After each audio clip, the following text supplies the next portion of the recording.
Ислам решает все проблемы, с которыми сталкивается современное общество, и которые мы обсуждаем на этом шоу. Ислам решает их все.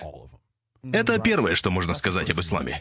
И я не мусульманин, ведь так? Но если бы я имел изначальный выбор религии, то я бы выбрал ислам. Поскольку я живу в православной стране, я хожу в православную церковь, я жертвую $20 тысяч ежемесячно на церковь. Церковь в Румынии имеет большое влияние, а мне нравится иметь влиятельных друзей. Так вот, я даю им много денег. Я думаю, что я православный. Но если бы мне довелось сделать ставку на одну из религий, подобно тому, как делают ставки на биржах, стоило бы поставить на ислам, поскольку мусульмане нетолерантны. И это я говорю с уважением, потому что если ты толерантен ко всему, то у тебя вообще нет никаких убеждений. Христиане сегодня терпимы ко всем. Ты не поверишь, но у них теперь есть даже пасторы-геи. Я не являюсь гомофобом, но если ваша книга говорит, что нельзя, тогда во что ты веришь вообще? Если ты ко всему терпим, то ты не убежден ни в чем. Я могу гулять по Лондону в футболке с надписью «Иисус гей», и мне ничего за это не будет. Но сделай я то же самое с исламским пророком, я бы не дошел до конца улицы. Это то, насколько они чтут и уважают то, во что верят. Я уважаю людей, которые защищают то, во что верят. Это не означает, что я верю в то же, что и они, но я их уважаю. Они веруют и будут это защищать. Мусульмане — единственные люди, защищающие свою религию. Они защищают свою веру и отказываются подвергаться насмешкам. Они не принимают оскорблений. Я это уважаю. Это поразительно, не так ли? И в-третьих, я был по всему миру, в лучших странах этого мира. Сегодня это преимущественно развитые мусульманские страны. Катар — это место, где ты можешь заснуть с $1 миллион на коленях, посреди улицы, и с тобой ничего не случится. Ты можешь поехать в Саудию, в Эмираты, и везде безопасно.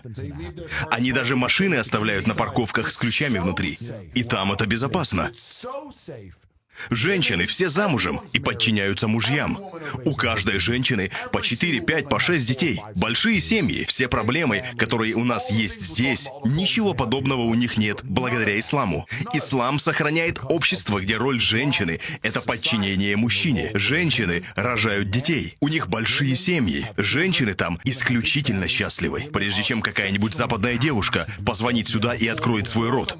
Мусульманки счастливее, чем любая девушка, которую ты увидишь в ночном клубе этой ночью. Они искренне счастливы и живут в полностью функциональном, счастливом обществе. Их население растет, а в западных странах население сокращается. Говоря только о сегодняшнем дне, схема «один ребенок в семье» не работает. 2 родителям нужно не менее 3 детей в семье, так как люди умирают преждевременно и по многим другим причинам и бла-бла-бла. Итак, у нас проблемы с рождаемостью на Западе, а у них подобных проблем нет. Общество функционирует. Общество рождается из минимальной ячейки. Вы создаете семьи, семьи заселяют улицу, улицы создают село, село становится частью города, город частью агломерации. И так появляются страны. И если в этой цепочке фундаментальная единица разрушена, то рухнет вся система. И это то, что случилось на Западе и в странах первого мира. В исламских странах нет этих проблем. И если мы говорим о убеждении, которое решает проблемы, вам нужно обратиться к исламу. Ислам решает все. И я это говорю, будучи не мусульманином. Я полностью уважаю их идеологию и менталитет. Уважаю их воинственность. Они не играются. Они серьезны, и ты не можешь просто так их оскорблять.